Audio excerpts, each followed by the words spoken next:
Assalamualaikum warahmatullahi wabarakatuh. Innal hamdalillah nahmaduhu wa nasta'inuhu wa nastaghfiruh wa na'udzu billahi min syururi anfusina wa min sayyiati a'malina. May yahdihillahu fahuwal muhtadi wa may yudlilhu falan tajida lahu waliyyan mursyida.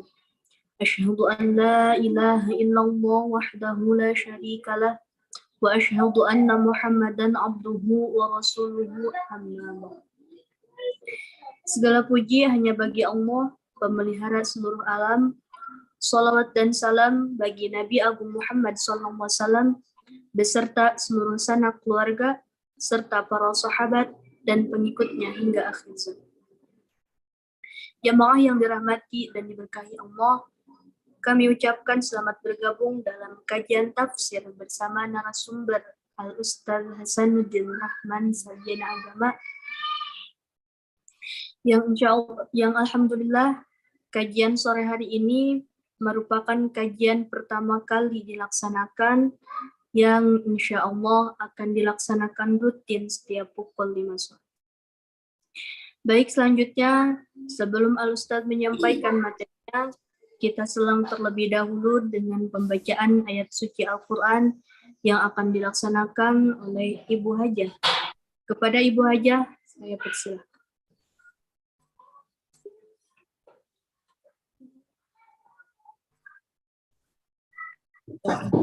Billahi minasyaitonir rajim.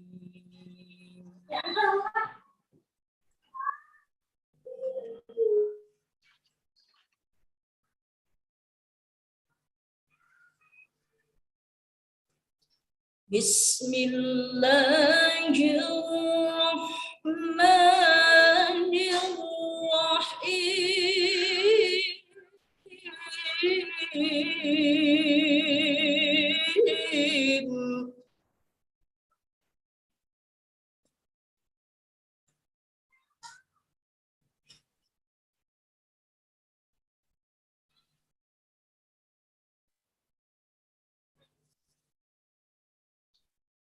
قال اذهب فمن تبعك منهم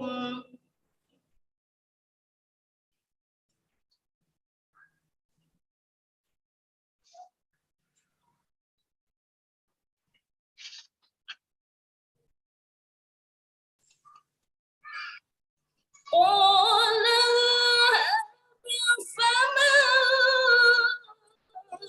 تبعك منهم فإن جهنم جزاؤكم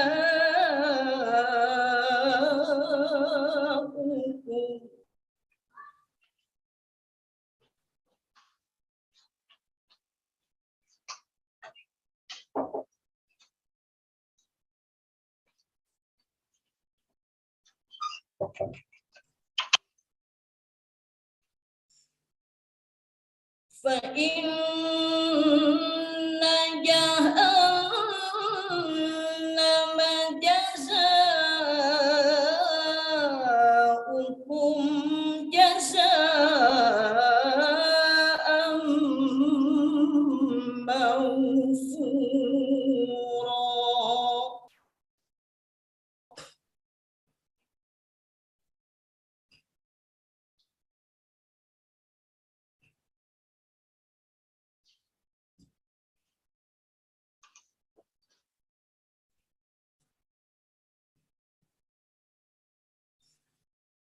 واستفزز من استطعت منهم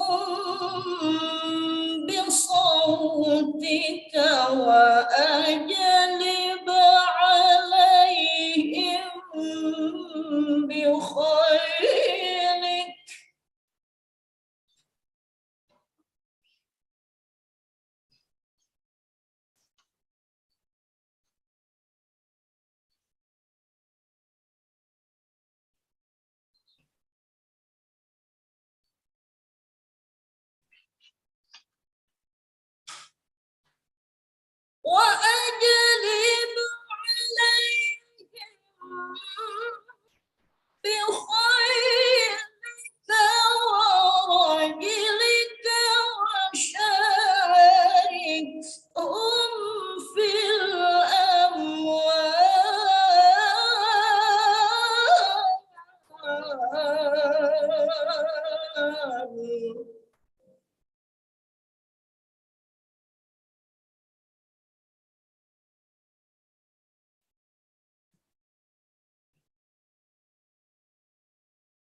ورجلك وشاركهم في الأموال والأولاد وعدهم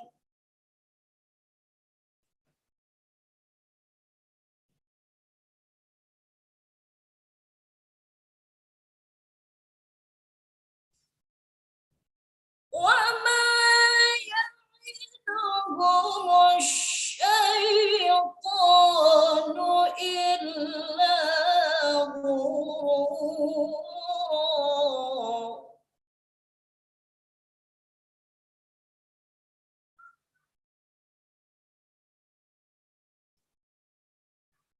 بسم الله الرحمن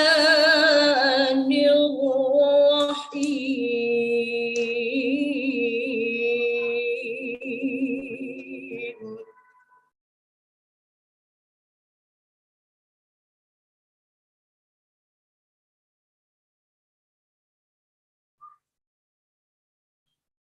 ألم تر أنا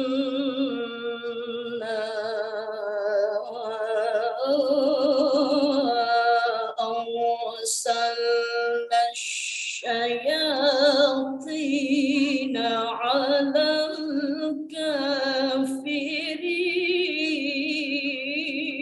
الكافرين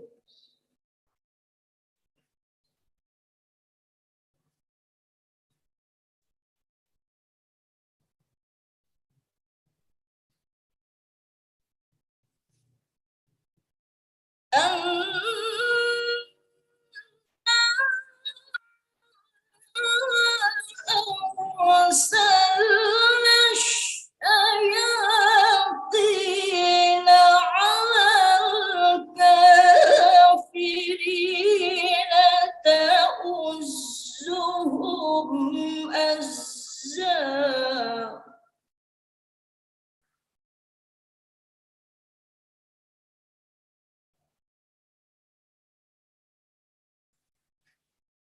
بسم الله الرحمن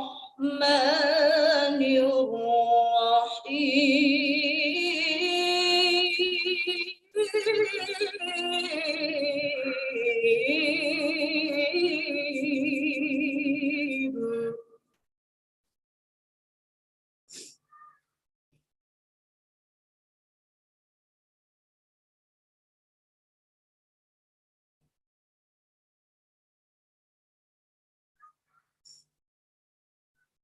يا أيها الذين آمنوا اتقوا الله حق تقاته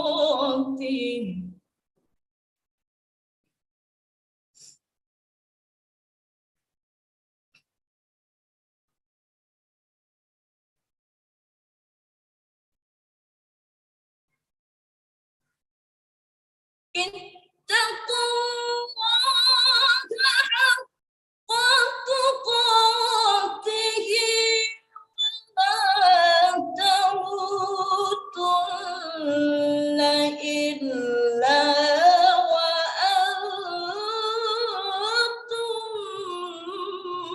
مسلمون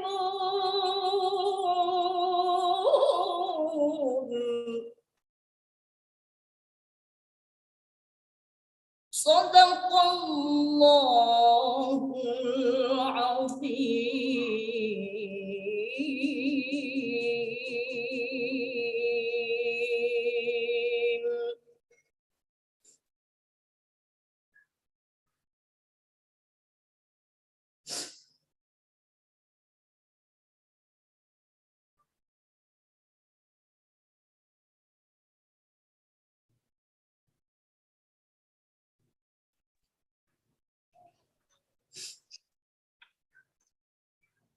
Sadaqallahul azim wa sadaqallahu rasulul karim.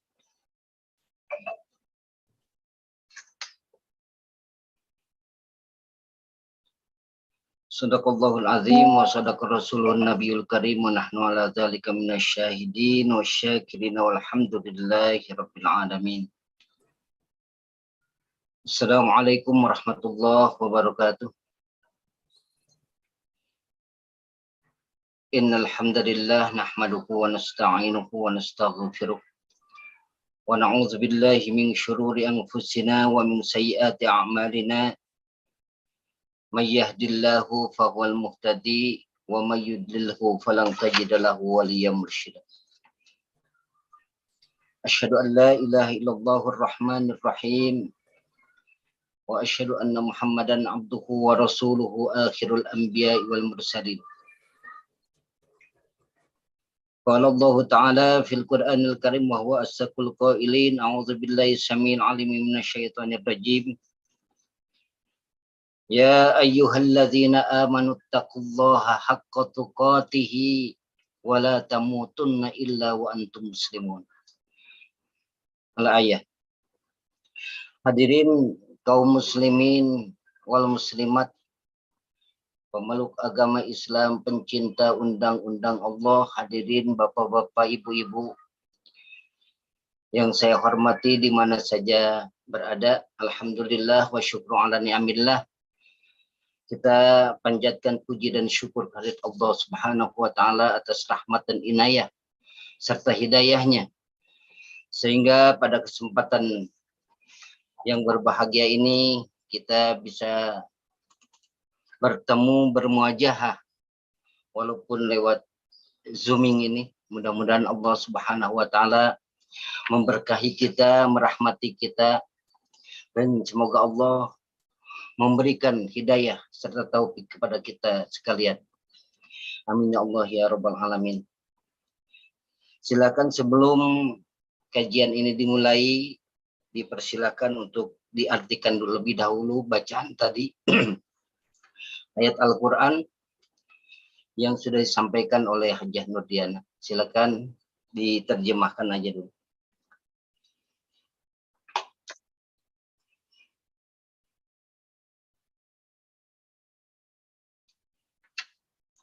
Itunya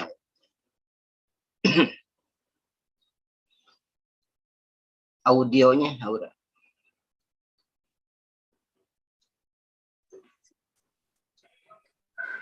Baik, untuk surah Al-Isra ayat 63 yang artinya, Dia Allah berfirman, pergilah, tetapi barang siapa di antara mereka yang mengikuti kamu, maka sungguh neraka balasanmu semua sebagai pembalasan yang cukup. Selanjutnya ayat 64, dan perdayakanlah siapa saja di antara mereka yang engkau iblis sanggup dengan suaramu yang memukau. Kerahkanlah pasukanmu terhadap mereka yang berkuda dan yang berjalan kaki, dan bersekutulah dengan mereka pada harta dan anak-anak, lalu beri janjilah kepada mereka. Padahal setan itu hanya menjanjikan timbal belaka kepada mereka. Untuk surah Maryam ayat Untuk surah Maryam ayat 83 yang artinya, tidakkah engkau melihat bahwa sesungguhnya kami telah mengutus setan-setan itu kepada orang-orang kafir untuk mendorong mereka berbuat maksiat dengan sungguh-sungguh. Selanjutnya untuk surah Al-Imran,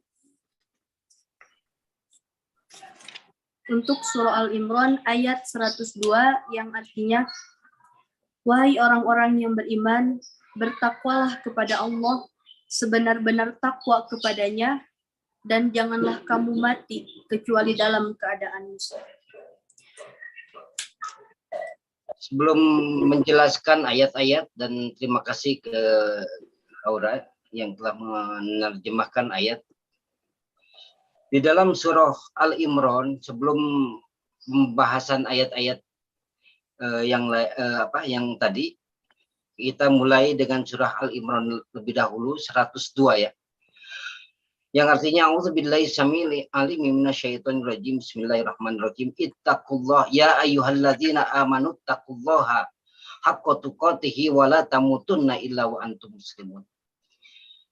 Artinya hai orang-orang yang beriman, itu seruannya bagi orang-orang yang beriman ya. Alladzina amanu, bukan alladzina aslamu. Kenapa demikian? Karena memang orang yang beriman itu biasanya sudah berislam.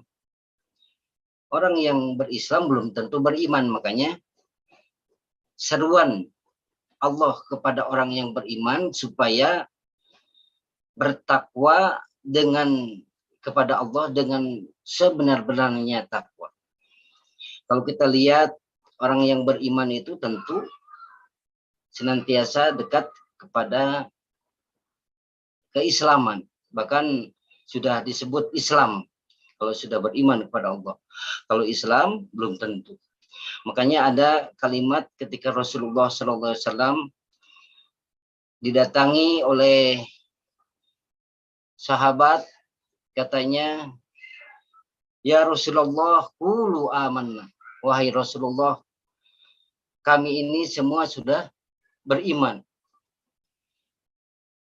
Ketika Rasulullah SAW melihat dengan tentu, dengan nalurinya, dengan sensoriknya, dengan hatinya, ternyata orang ini datang belum beriman gitu. Ini main-main imannya. Makanya kata Rasul, balkulu aslamna. Lebih baik engkau katakan kami sudah berislam. Kenapa demikian? Karena tadi disebutkan bahwa Islam belum tentu iman. Alasannya, walamma yadkhulil iman fi qulubihim.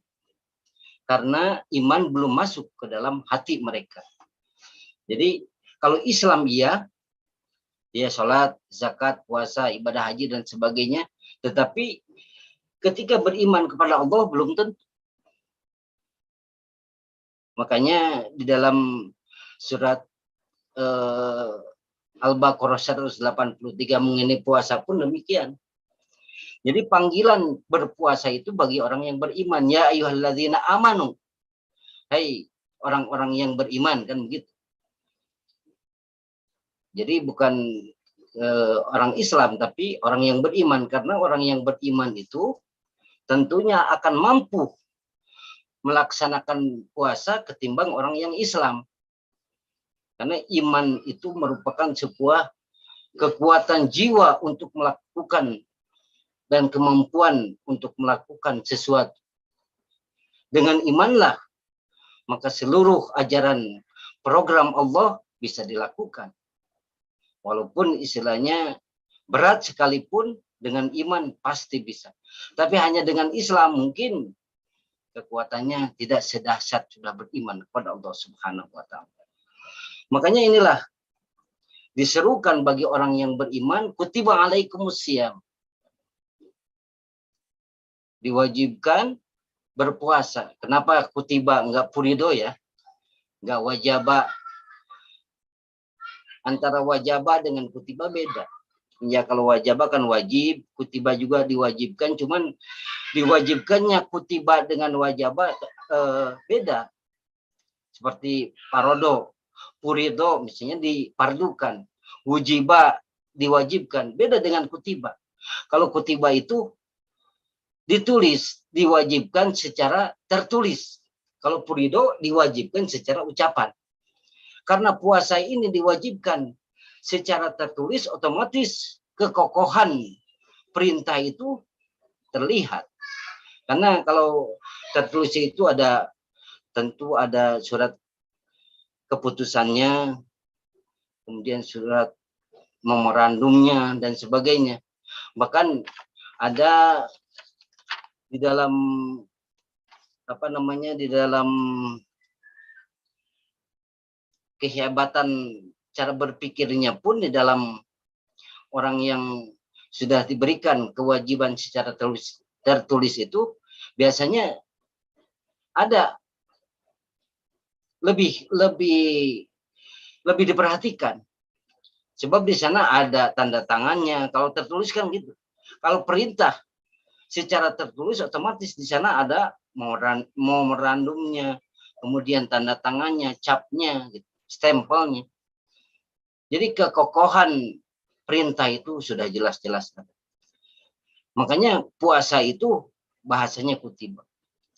Sementara zakat hanya purido. Kemudian yang lainnya pun sama. Sholat purido. Hanya satu-satunya kewajiban tercatat itu adalah yang tertulis kewajiban itu yang sudah secara tertulis adalah puasa. Kalau yang lain kan hanya ucapan. Ya beda. Kalau perintah secara ucapan mungkin kurang kuat walaupun itu adalah perintah. Tapi ini adalah catatan yang luar biasa. Itu pun kepada orang yang beriman. Kepada yang nggak beriman ya tentu tidak akan bisa. Lalu di samping perintah ini dianjurkan kepada orang yang beriman supaya apa? Ittaqullah. Bertakwalah kepada Allah haqqa tuqatih dengan sebenar-benarnya takwa. Ittaqullah itu kita bertakwa kepada Allah. Lebih hebatnya kita meningkatkan kewaspadaan. Takwa itu kan artinya dari wakoyaki wikoyatan ya. Wakoyaki wikoyatan. Jadi wikoyatan itu adalah sebuah kewaspadaan, kehati-hatian. Jadi kalau misalnya takwa pada umumnya kita biasa suka dengar dari ahli fuqaha bahwa takwa itu adalah al-imtisalu awamirillah wajtinabun nawahi. Melaksanakan seluruh perintahnya dan menjauhi seluruh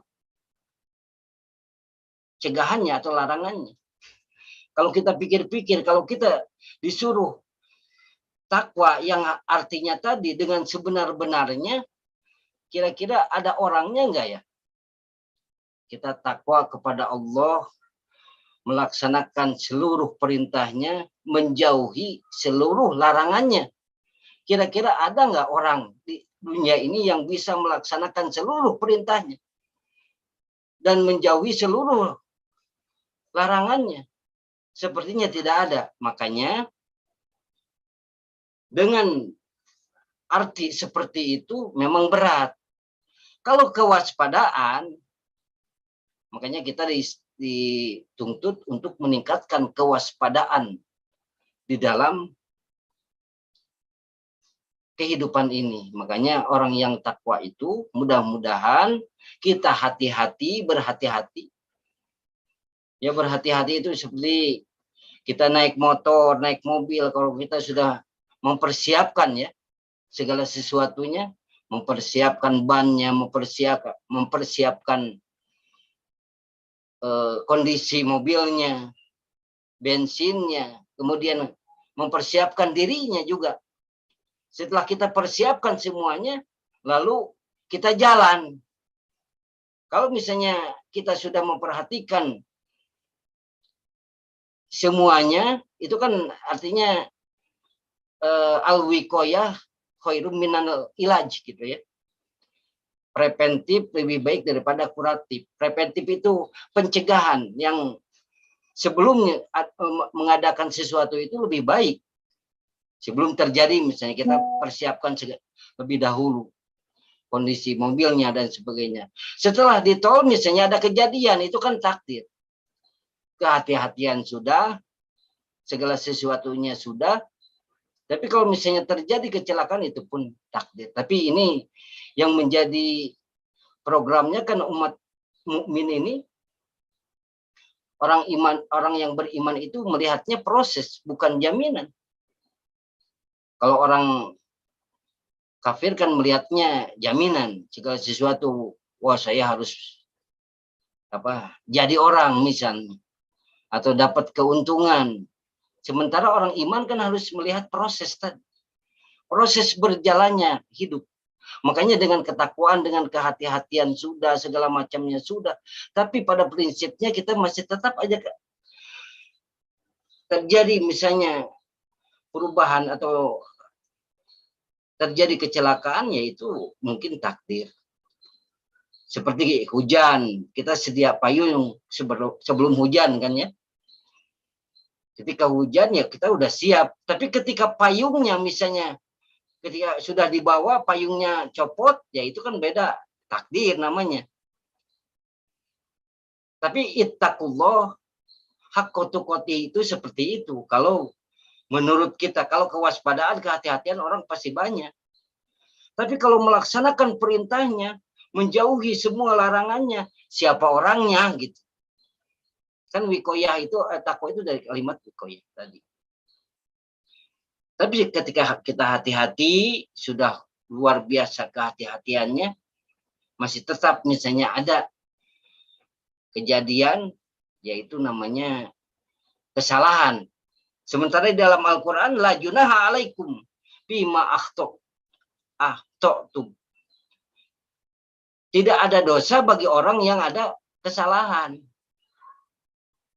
Yang ada dosa itu walakin ta'ammadat qulubukum. Akan tetapi kalau misalnya kesalahan itu disengaja, dia tahu tetap langsung dilakukan terus misalnya, itu dosa. Tapi ketika ada kesalahan, tidak ada dosa. Orang tidak tahu melakukan kesalahan, yaitu tidak dosa. Tapi kalau misalnya tidak hati-hati, tidak waspada, tidak mengikuti program Allah dan Rasulnya secara prosesnya, kemudian ada kesalahan, yaitu namanya dosa besar. Makanya ittaqullah haqqa tuqatih itu seperti itu. Lalu wala tamutunna illa wa antum muslimun. Janganlah kau mati kecuali dalam keadaan berserah diri. Tentu ya, kalau namanya orang yang bertakwa itu pasti berserah diri. Kan tujuan puasa juga seperti itu. La'allakum tattaqun. Supaya dari hasil puasa itu supaya bisa lebih meningkatkan kewaspadaan, lebih meningkatkan kesabaran, lebih meningkatkan kehati-hatian. Kehati-hatian cara berbicara, kehati-hatian cara berpikir, kehati-hatian dalam bertindak. Ketika lepas dari puasa tadi, maka seluruhnya kita at-ta'ani minallah wal ajalatu minasyaiton. Kita kehati-hatian itu datangnya dari Allah dan tergesa-gesa datangnya dari syaitan. Inilah yang perlu kita kaji lebih dalam tentang tadi berserah diri kepada Allah. Wala tamutunna illa wa antum muslimun. Janganlah engkau mati kecuali dalam keadaan berserah diri. Kira-kira orang yang mau berserah diri itu ada nggak pengabdian di dalamnya? Tentu orang-orang yang berserah diri itu karena memang dia sudah ngerti bahwa hal itu penuh dengan, dia mengerti tentang pengabdian tadi. Kan ibadah itu ya, kalau misalnya pakai bahasa Arab, bahasa kita, ibadah itu kan namanya juga dari kalimat abu dayak budu ya, ibadatan. Ibadah itu mengabdi bukan menyembah. Orang yang berserah diri tentu mengabdi bukan menyembah. Kalau ibadah diartikan menyembah itu kan temporer, hanya sujud saja.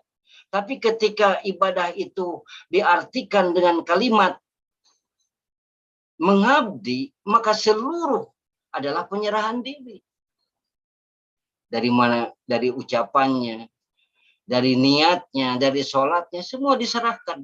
Makanya janganlah mati dulu, kecuali dalam keadaan berserah diri, dalam mengabdi.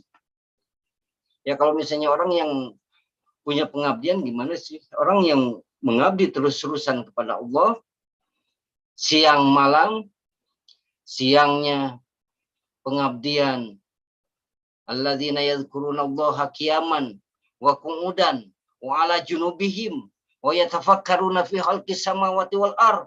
Rabbana ma khalaqta hadza batila.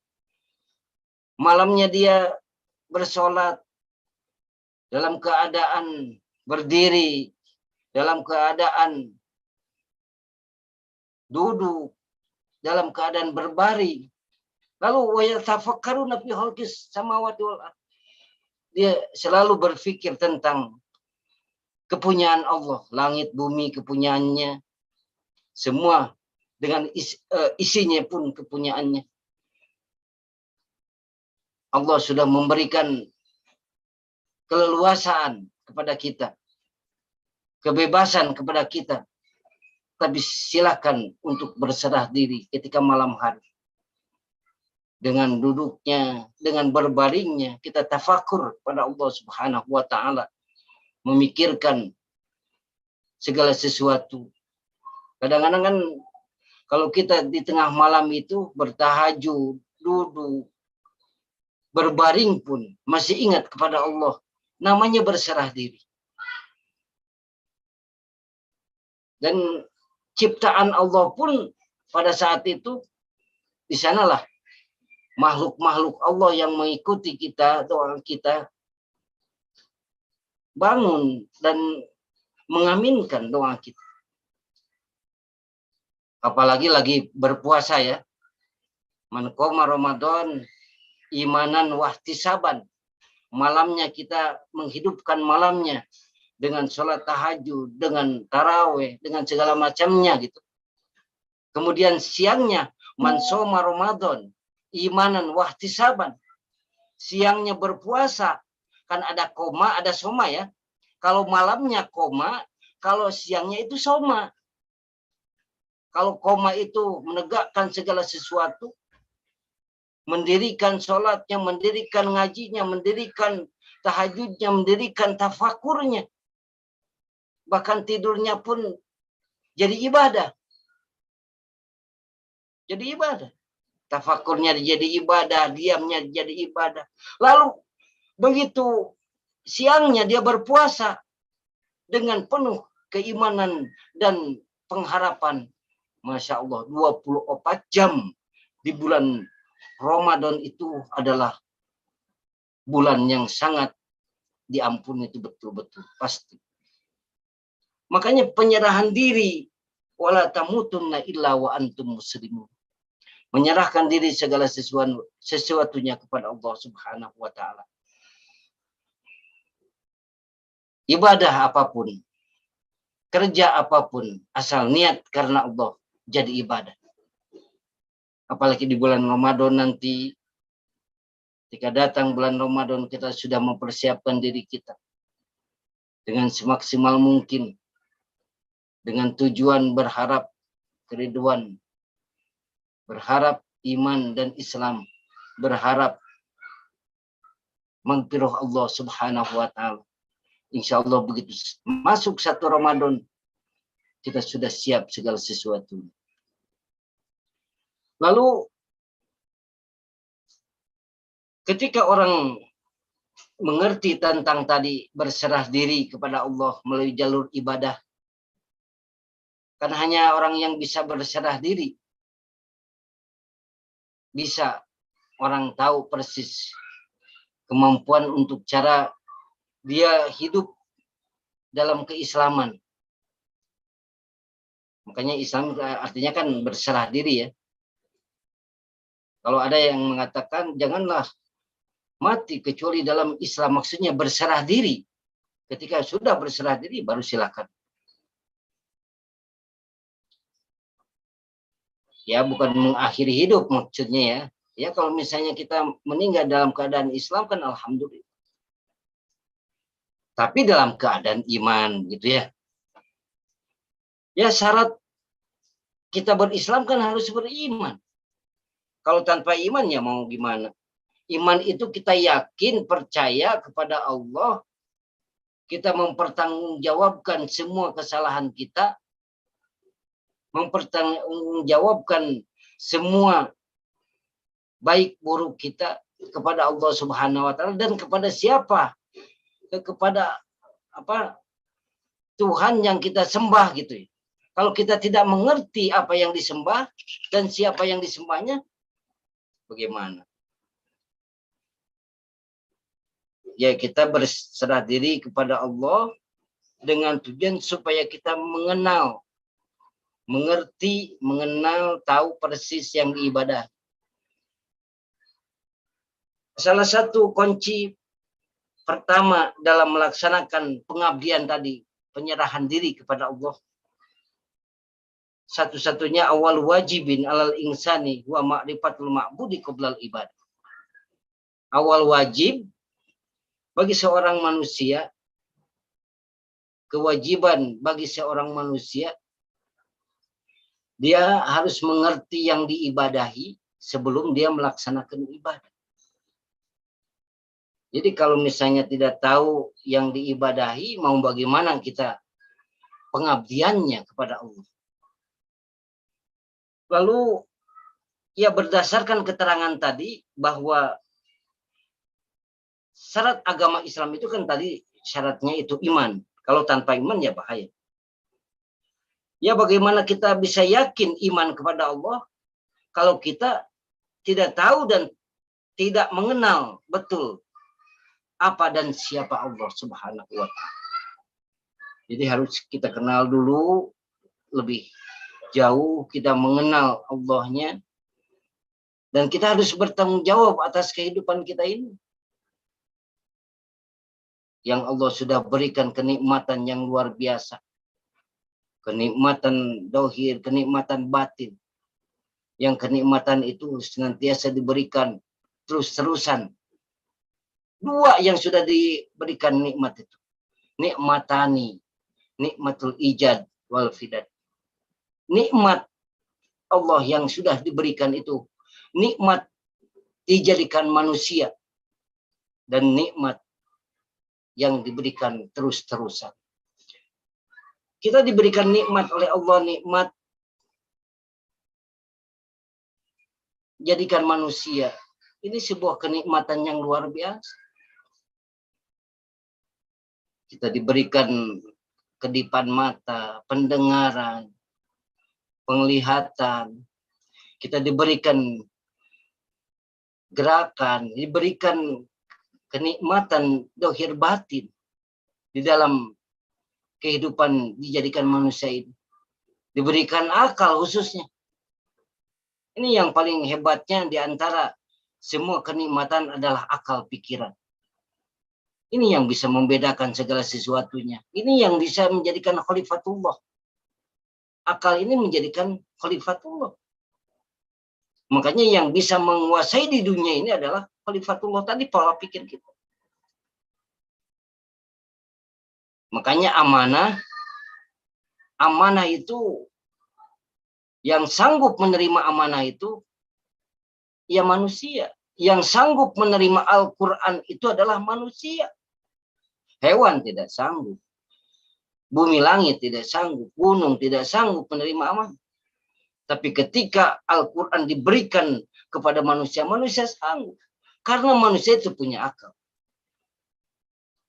Inilah kenikmatan Allah sudah diberikan kepada kita adalah nikmat dijadikan manusia. Lalu nikmat iman dan Islam. Nikmat yang terus-terusan sampai sekarang. Diberikan ketulusan, keikhlasan, keridhaan itu dari iman Islam. Kebaikan. Dan diberikan kenikmatan-kenikmatan lainnya. Dari iman Islam adalah kunci daripada kenikmatan yang lain. Harta dengan iman Islam jadi nikmat. Ilmu dengan iman dan Islam itu jadi nikmat. Bahkan diangkat derajatnya bagi orang yang beriman. Orang yang beriman apabila orang yang berilmu ya, yang diikuti dengan keimanan. Yarfa'illahu alladhina amanu minkum walladzina utul ilma darajat. Allah akan mengangkat derajat orang yang beriman kalau orang yang beriman itu diikuti atau dirangkap dengan ilmu pengetahuan tadi. Atau sebaliknya, ilmu pengetahuan tadi, orang yang berilmu itu dirangkap dengan keimanan itu. Luar biasa. Makanya disinilah kenikmatan yang sudah diberikan oleh Allah. Dua, jadikan manusia dan diberikan iman dan Islam. Itu kan salah satu media untuk penyerahan diri kepada Allah. Kita mengenal diri kita, tentu akan mengenal Tuhannya.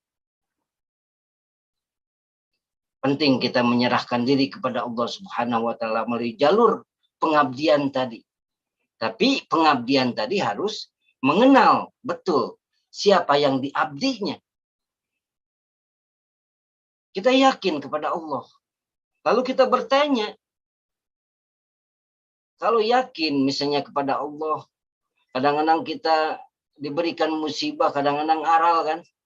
Artinya sudah tidak menyadari bahwa kita tidak mengenal adanya kekuatan yang super dahsyat. Kalau masih bingung, masih jauh dari harapan-harapan keimanan, tentu orang-orang yang mengaku iman itu memang jauh dari panggang daripada api tadi. Makanya Islam harus dirangkap dengan keimanan. Apapun ketika iman itu berperan, maka seluruhnya jadi bahagia. Kalau iman dilepas, ya tidak akan mencapai kebahagiaan. Baik di dunia maupun di akhirat. Makanya iman ini adalah salah satu tujuan dan salah satu satu kepala. Artinya ketika iman, anggaplah iman itu adalah kepala. Ketika kepalanya hilang, tinggal badannya mau gimana? Iman ini adalah kepalanya. Islam adalah ininya. Makanya tidak sah Islam seseorang kalau tidak beriman. Tidak menjadi orang kalau tidak ada kepalanya, begitu. Ya mungkin kalau orang yang tidak punya kepala ya termasuk salah satu makhluk halus ya yang kadang-kadang ditakuti orang. Jadi iman itu adalah kepalanya, Islam itu adalah badannya. Harus bersatu dan sinergi itu. Antara kepalanya dengan badannya itu harus benar-benar. Jangan kepalanya melirik ke kanan, badannya ke kiri. Ya harus ihdinas siratal mustaqim. Dua-duanya harus bersinergi, dua-duanya harus kuat, dua-duanya harus seiring sejalan. Tidak boleh ke sana kemari. Ya istilahnya kepalanya ke kanan, badannya ke kiri, nggak boleh seperti itu. Nah inilah keimanan dan keislaman itu adalah sebuah nikmat Allah yang diberikan kepada kita terus-menerus. Alhamdulillahilladzi alhamdulillahilladzi an'ama alaina binikmatil imani wal Islam. Alhamdulillah, segala puji bagi Allah alladzi an'ama, yang telah memberikan kenikmatan kepada kami iman dan Islam. Ya ada manusia diciptakan oleh Allah tapi tidak merasakan nikmat iman dan Islam banyak. Tapi ketika kita alhamdulillah wa syukru ala ni'amillah, kita dijadikan manusia, diberikan pun iman dan Islam. Barangkali itu saja dulu perkenalan, dan ini pun tayang perdana dari kami. Mudah-mudahan ada manfaatnya dan semoga ada pencerahan dalam jiwa kita, dalam pemikiran kita, dalam wawasan kita untuk berislam. Assalamualaikum warahmatullahi wabarakatuh.